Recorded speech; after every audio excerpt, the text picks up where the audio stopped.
We were given so many prizes.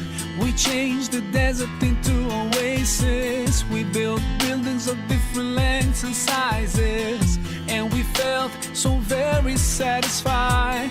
We bought and couldn't stop buying. We gave charity to the poor cause we couldn't stand it crying.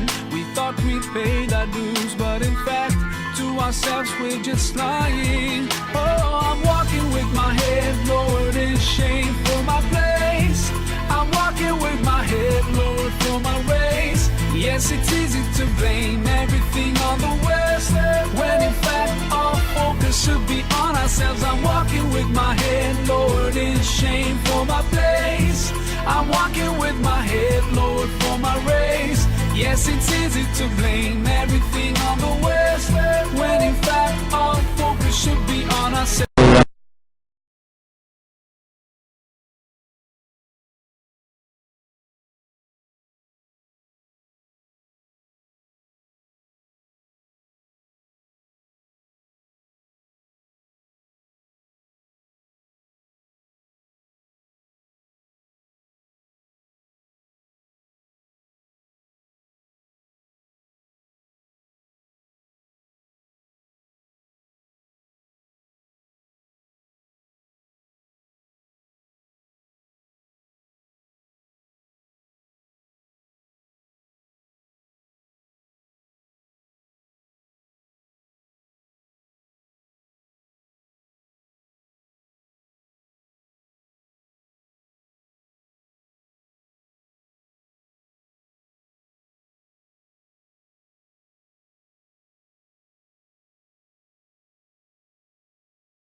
kan.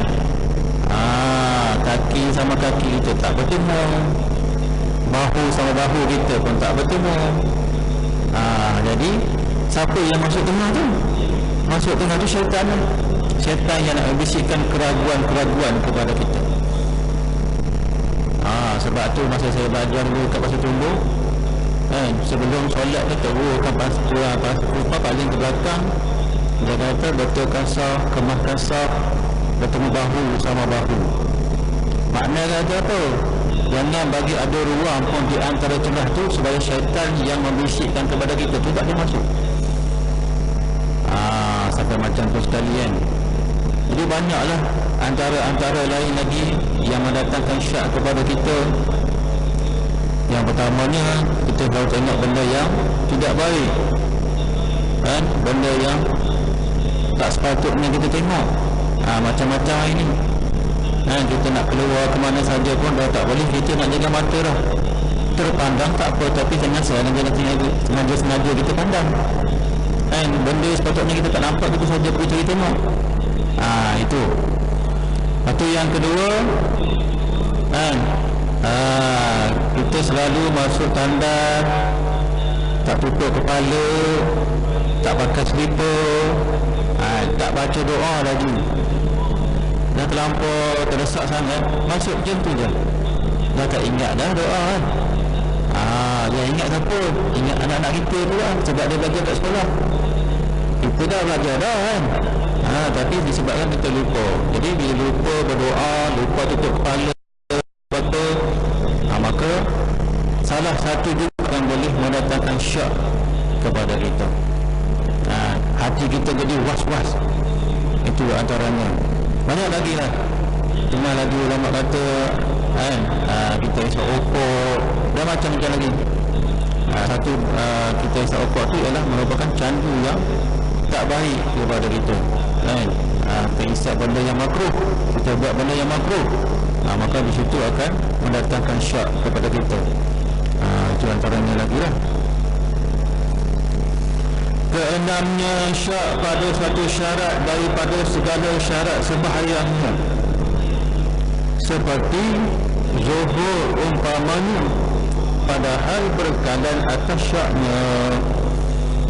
Jadi yang tadi tu dia syak pada niat apa, lepas tu yang kedua ni dia syak pada masalah takbiratul ihram, dan yang satu ni dia syak pada keadaan sembahyang.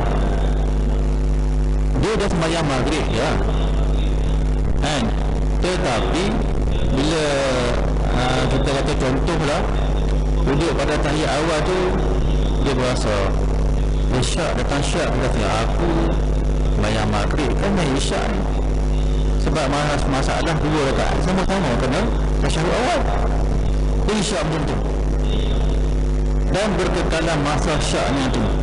Dia tak boleh nak buatkan hati dia yang mengatakan dia sedang sembahyang apa. Tak boleh nak berkata putus, maka batal sembahyang itu. Tu kena jaga-jaga tu. Sebab benda ni selalu terjadi kepada kita, terutama kalau kita sembahyang seorang diri. Tu bahaya kita sembahyang seorang diri ni, kan? Yang bagusnya ialah yang dituntut oleh syarak ialah sembahyang secara berjemaah. Sebab dikatakan fardu kifayah. Walaupun kita tengok fardu kifayah, buat aku tak bayar dia kata. Nampak mudah saja, tetapi benda ni kita kata ada fadilat dia. Banyak fadilat kita sembahyang jemaah ni. Antaranya kita kata boleh dapatkan silaturahim, kerabat rumah, kadang-kadang rumah sebelah pun kita tak kenal apa tu, tapi datang masjid kita boleh kenal-kenalan, kita berjumpa lepas solat, macam mana sembang-sembang sikit. Sementara kita kata kita nak balik ke rumah tu, sembang-sembang, rupanya hang ni jiran aku rupanya, tu antara besar fadilat dia ialah kita boleh dapatkan silaturahim sesama kita. Banyak lagi lah, kan? Jadi itulah di antaranya. Ketujuh, ketujuhnya taraduk dia pada apa sembahyang yang diniatkan. Adakah ia zuhur atau asar umpamanya? Sama juga. Tadi dalam keadaan sembahyang, ini pada ketika dia dah niat tu, akan takbir Allahu Akbar. Aku niat zuhur ke asar, dan kita sudah. Maka tak boleh. Kalau tak boleh juga kita buat keputusan, maka masih dalam syak, maka batal sembahyang kita.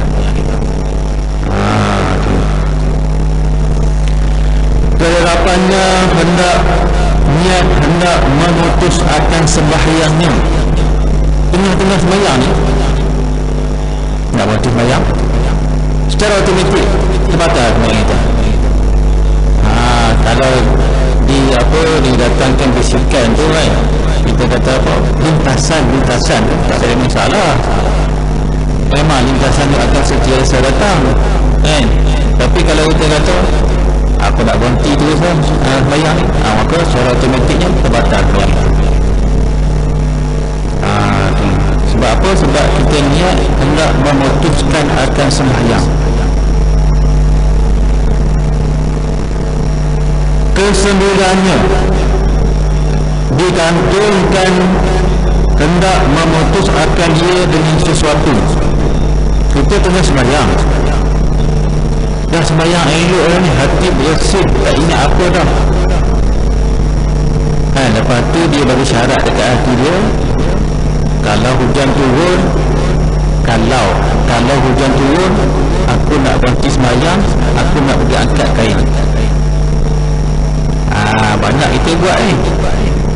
Walaupun kita kata sembahyang tak habis lagi, contohnya kita kata sembahyang zuhur 2 rakaat, 1 rakaat tu kita dah letak syarat dah nanti kalau hujan turun, aku nak berhenti, nak pergi ambil kain, jangan tunggu kata habis sembahyang.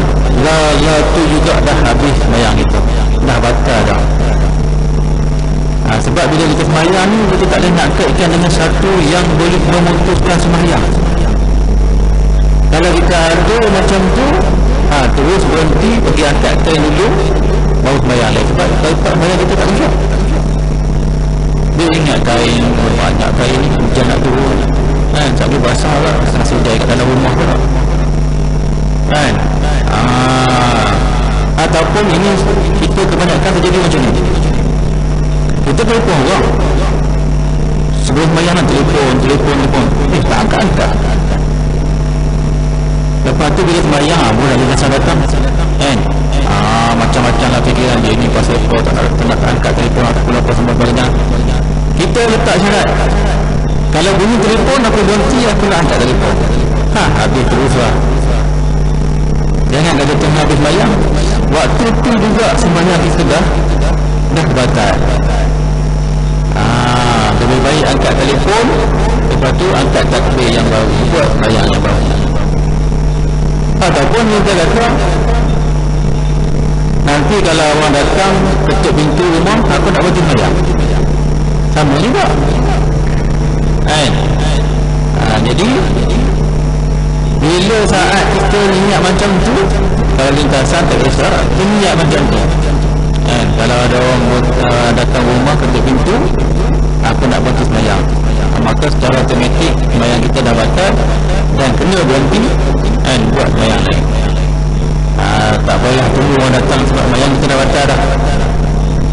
Kan kita ada cara kalau orang datang tu macam mana, takbir kuat sikit ke, supaya orang tahu kita dalam keadaan sembahyang, tak kisah. Kita terus dia sembahyang. Itulah kita kata jangan kaitkan sesuatu perkara yang boleh memutuskan sembahyang kita. Itu salah satu, dan banyak sangat terjadi kepada kita. Itu yang kita kata tu, lebih-lebih lagi kalau kita buat kita sembahyang di rumah tu orang seorang. Masa tu dah dah ingat macam-macam. Ingat orang nak telefon lah, ingat sehari nak keluar nak pergi kedai beli barang dah kita nak pergi shopping dekat Giant dah, Tesco, macam-macam semua masuk waktu ketika kita solat. Sebab itulah memang semayang solat berjemaah. Memanglah tak boleh hilangkan semua sekali, nak dapat khusyuk semayang itu bukan yang perkara yang mudah, yang bukan perkara yang senang, tetapi dia mengurangkan apa yang kita berfikir sebelum solat. Tu insyaAllah kita sama-sama niat supaya sentiasa solat berjemaah.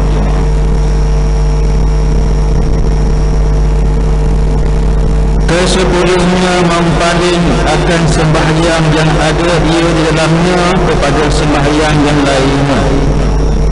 Dia nak ubah tajuk sembahyang itu kepada tajuk yang lain. Contohnya dia kata Rani dia buat sembahyang sunat, walaupun dia kata sembahyang sunat lah, niat sembahyang sunat 2 rakaat. Lepas tu dia kata sembahyang sunat 2 rakaat dapat pahala sunat, lebih baik aku tu sama zuhur lagi 2 rakaat, jadi 4 rakaat, senang habis cerita. Lepas habis sembahyang tak payah buat sembahyang zuhur dah. Maka macam tu pun batal. Tak boleh kita nak ubah. Kalau kita dah sembahyang zuhur, sembahyang zuhur, tak payah ada juga kita sembahyang hajat ke apa dan sebagainya. Kalau kita buat ni hajat, buat ni hajat terus. Jangan tukar-tukar sembahyang sini nak masuk ke sembahyang lain. Tak boleh macam tu, batal juga.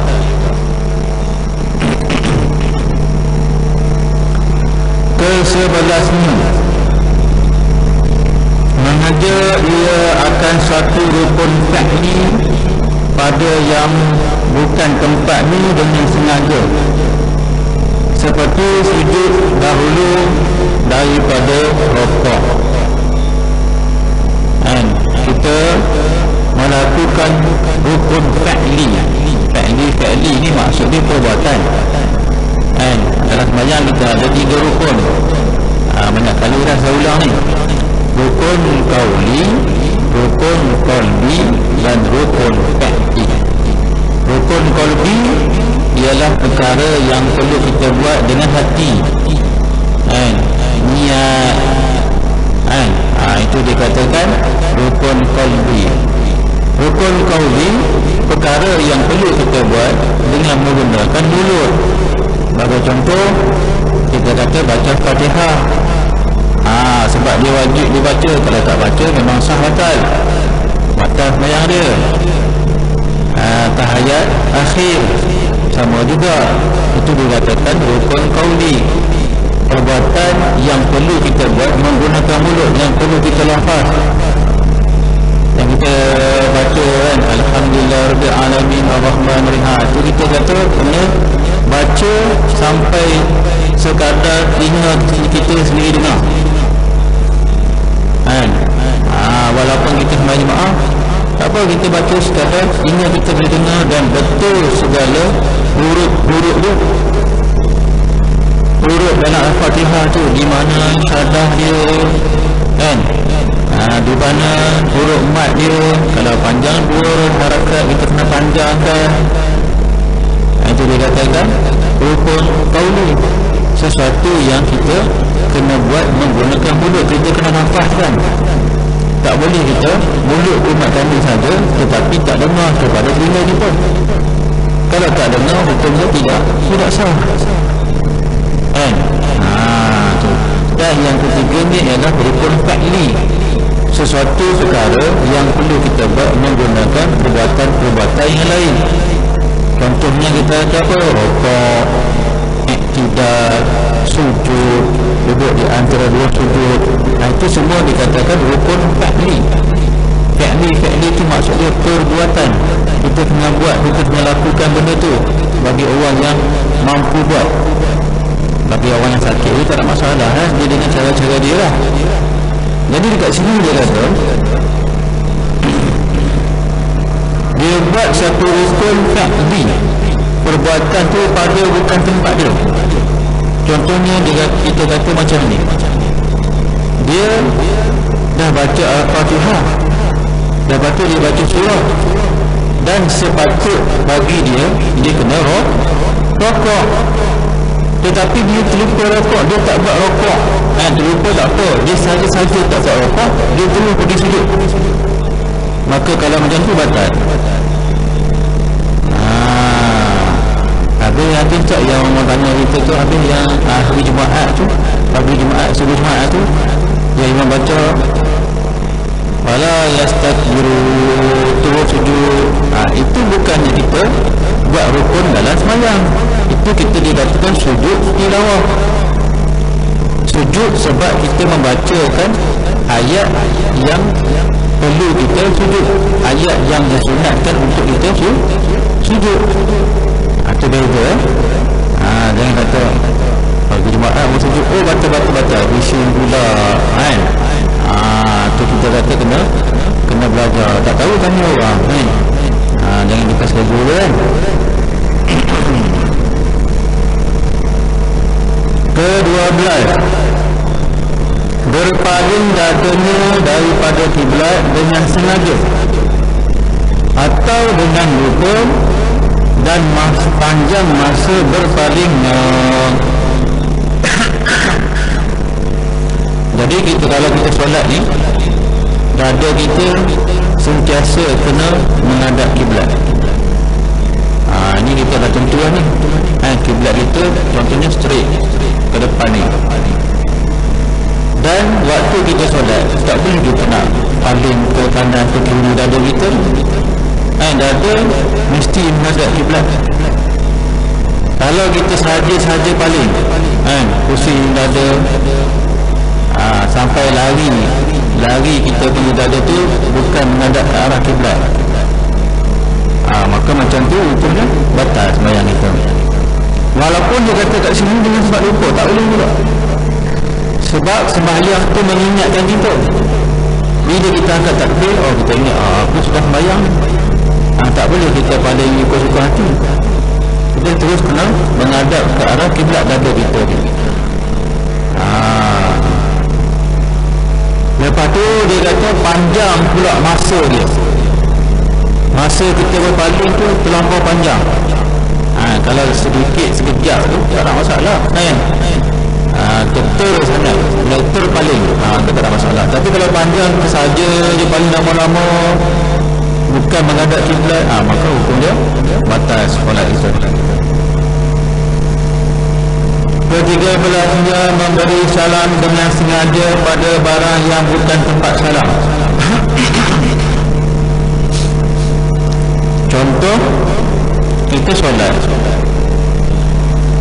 belum bagi salam lagi. Contohnya kita baru duduk tahiyat awal, lepas tu kita buat Assalamualaikum warahmatullahi dengan sengaja, maka batal.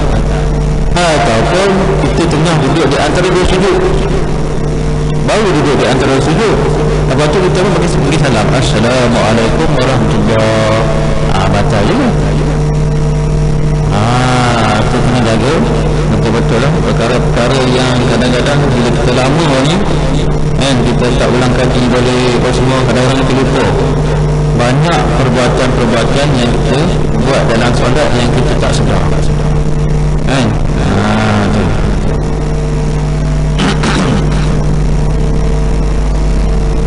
Ke-14, terbuka aurat. Bermula yang muktamadnya jika membuka akan dia oleh yang lain daripada angin, maka batal sembahyangnya semata-mata. Dan jika membuka akan dia oleh angin dan ditutup akan dia dengan segera dan tiada membawa kepada banyak perbuatan pada menutup akan dia dan tiada berulang-ulang keduanya, maka tiada batal sembahyangnya. Jadi yang ke-14 ni ialah berkaitan masalah terbuka aurat kan. Terbuka aurat ni dengan sebab yang mengikut kaum muktamad, dia kata kalau yang lain daripada angin yang lain daripada angin, contohnya kita sendiri pakai kain singkat ke, ataupun kawan-kawan kita saja-saja kan bergurau dengan kita, angkat kain nampak kita punya aurat, macam tu terbatal. Tetapi kalau yang dibuka Kalau yang menyebabkan aurat kita terbuka tu angin, mengikut kaum Muhammad, kalaulah kita cepat-cepat tutup, maka tak batal hukum dia.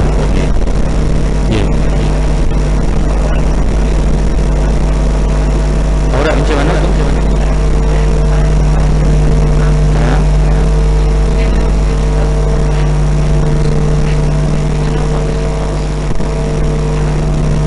Okey, masalahnya itu sembahyang.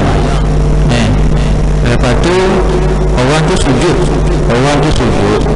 Kita yang kat belakang ni nampak dia punya paha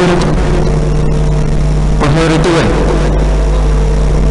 Sampai ke punggung.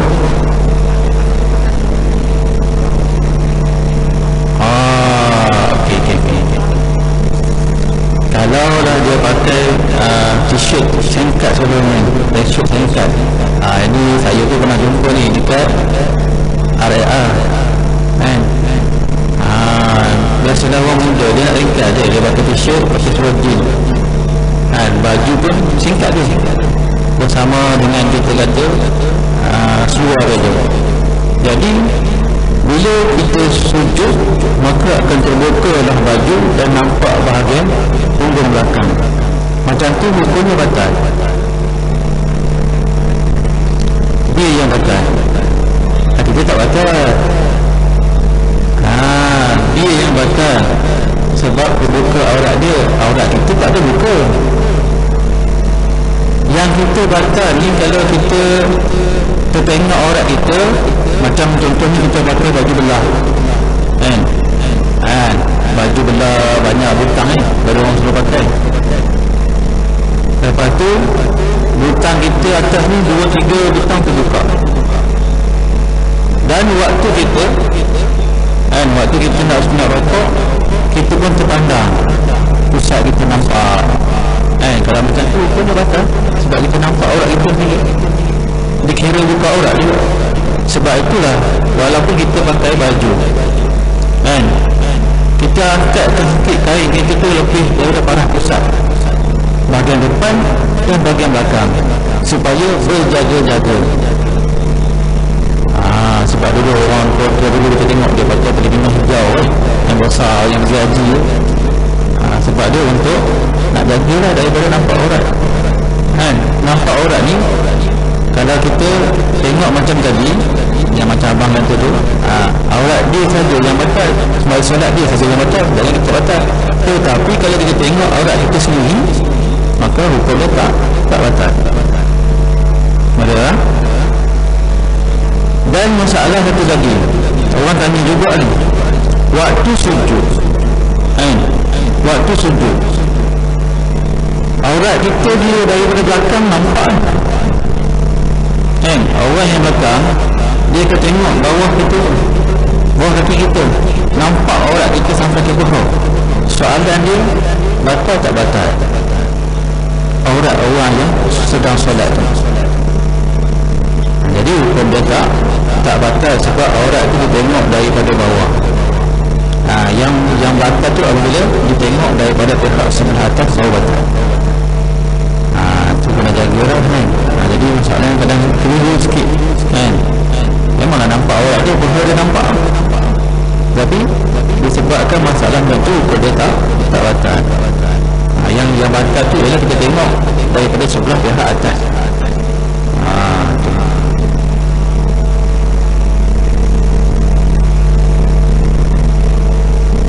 Ke-15-nya mengajarkan akan sesuatu yang membatal ia akan puasanya. Jadi yang ke-15 ni, kita buat sesuatu perkara yang boleh membatalkan puasa. Waktu puasa kita tak boleh makan, tak boleh minum, tak boleh nak memasukkan sesuatu ke dalam rongga yang terbuka. Tetapi dalam solat ni, contohnya kita kata waktu solat ada lebihan makanan ni, rasa sayang nak buat telah sekali, batal. Sebab apa? Sebab dia membatalkan kalau kita puasa. ataupun minum. Macam mana orang tanya tak minum? Tak pernah aku dengar orang sembahyang minum. Dia masalah macam ni je.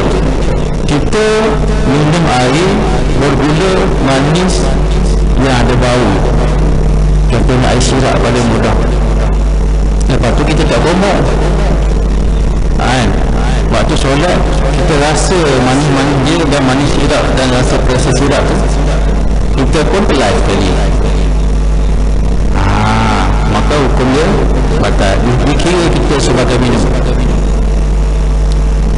Sebab apa rasa tu masih ada? Sebab itulah Nabi kata kan, kalau tidak memberatkan umat aku, misalnya aku suruh dia bersugi ataupun kosok gigi setiap kali dia nak solat, nak mengelakkan daripada aku lah. Kita minum, lepas tu kita tinggal manis-manis itu dalam sembahyang, kita rasa manis ada lagi, pelan sekali.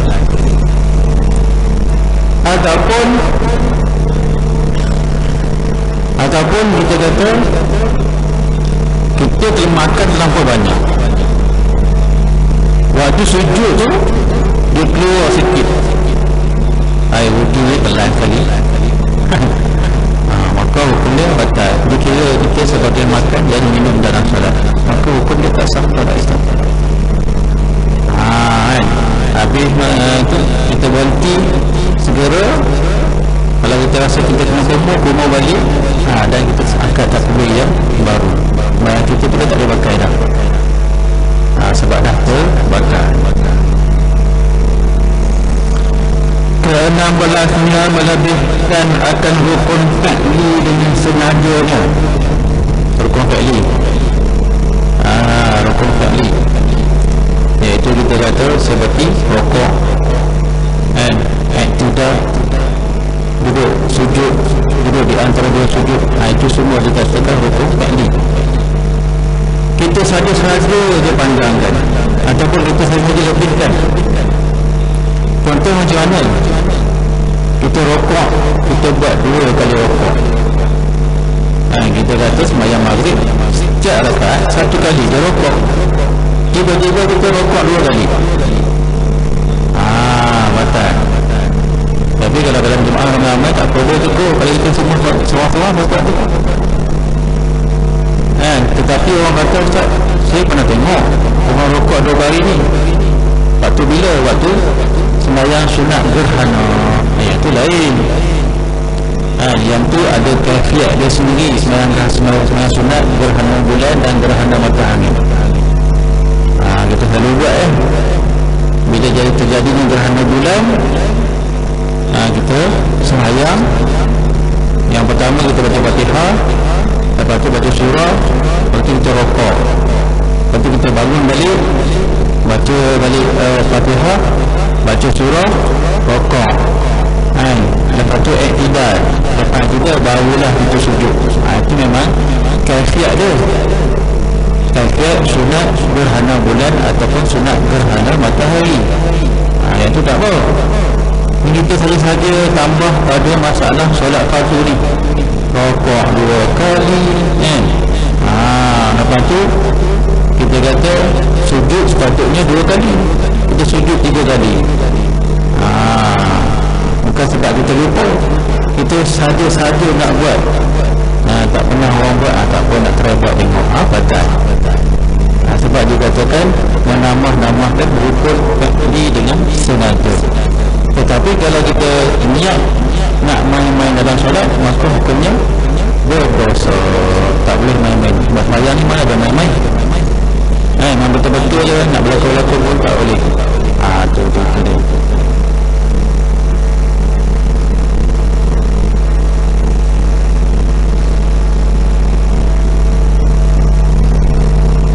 Ke-17 ni,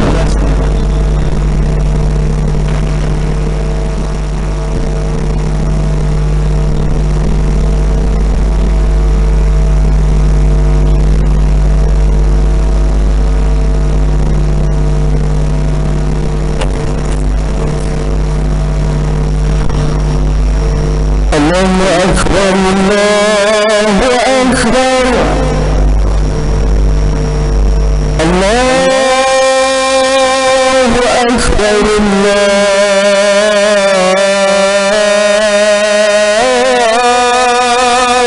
أكبر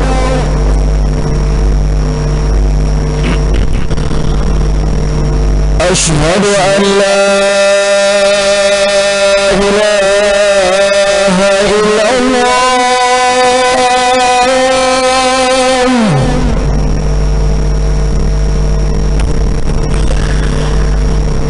أشهد أن لا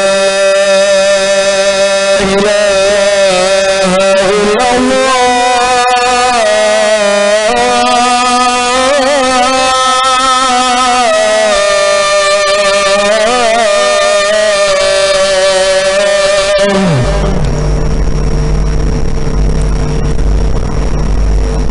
أشهد أن محمد رسول الله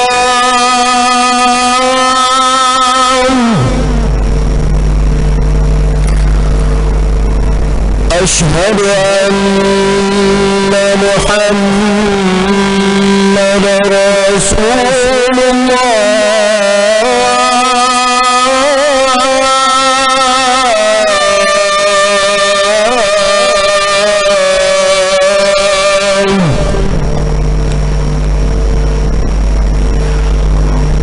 حي على الصلاة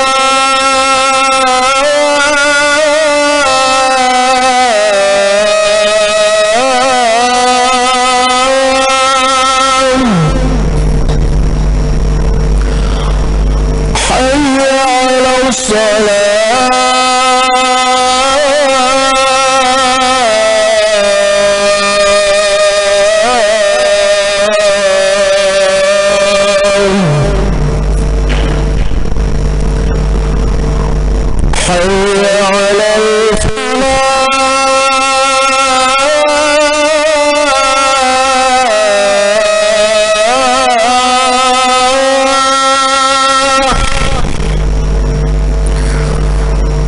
حي على الفلاح حي على الفلاح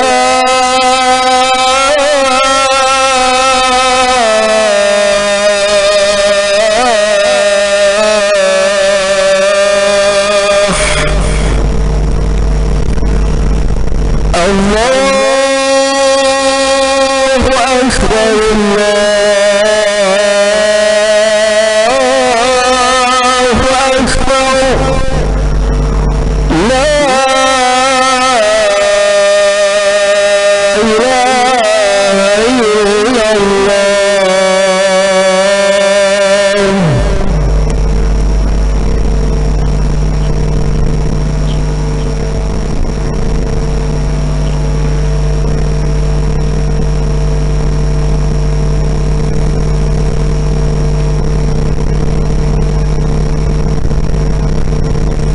Ke-17-nya berdehem-dehem atau tertawa atau menangis atau berhembus dengan mulut atau dengan hidung jika zahir dua arah pada sekejap itu.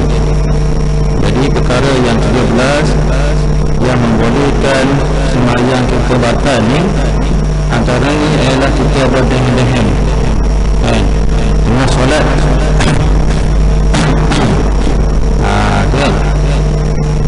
Atau tertawa sampai keluarkan suara, atau menangis, atau berhembus dengan mulut atau dengan hidung jika zahir dua arah. Dua arah tu yang tak ada memberi makna-makna apa-apa dalam bahasa Arab. Sama ada kita berdehem ke, kita ketawa ke, yang mengeluarkan suara, mengeluarkan suara yang mana hasil daripada suara tu dua huruf jawi tu lah, maka batal. Itu kena jaga juga. Ataupun satu huruf yang ada makna dalam bahasa Arab. Contohnya qi, qaf, qaf dari bawah, kita sebut qi, saja dalam solat dia sebut qi, sebab apa? Dua-dua makna tu adalah pelihara, jagalah, Maka jika zahir betul-betul dua huruf ataupun satu huruf yang memberi faham ada makna bahasa Arab, maka batal sembahyang itu. Sebab tu kalau kita rasa nak badahem dulu lah sebelum kita solat. Kerana ditakuti akan terkeluar daripada badahem kita tu dua huruf, walaupun tak ada makna dalam bahasa Arab ni. Maka batal juga solat kita. Itu kena jagalah. Jadi itulah di antaranya perkara-perkara yang perlu kita jaga supaya tidak terbatal solat kita ni. Kadang-kadang kita tak sedar benda tu dah berlaku. Jadi bila kita dah belajar, dah muzakarah, dah ulang kaji dan semua, kita kena sentiasa dah jaga benda tu supaya jangan kita terbuat waktu kita solat. Jadi saya rasa insya-Allah kita sambung lagi pada bulan-bulan yang akan datang. Yang baik itu daripada Allah, yang lemah adalah kelemahan diri saya sendiri. Ada salah-salah minta maaf. InsyaAllah kita jumpa dengan lagi. Wabillahi taufiq wal hidayah.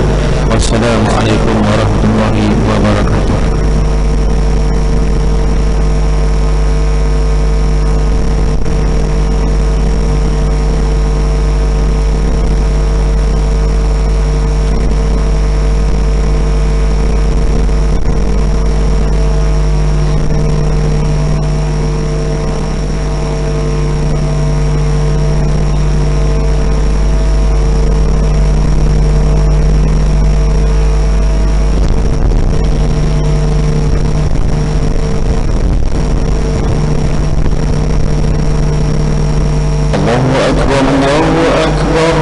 أشهد أن لا إله إلا الله أشهد أن محمدا رسول الله حي على الصلاة حي على الفلاح قد قامت الصلاة قد قامت الصلاة الله أكبر الله أكبر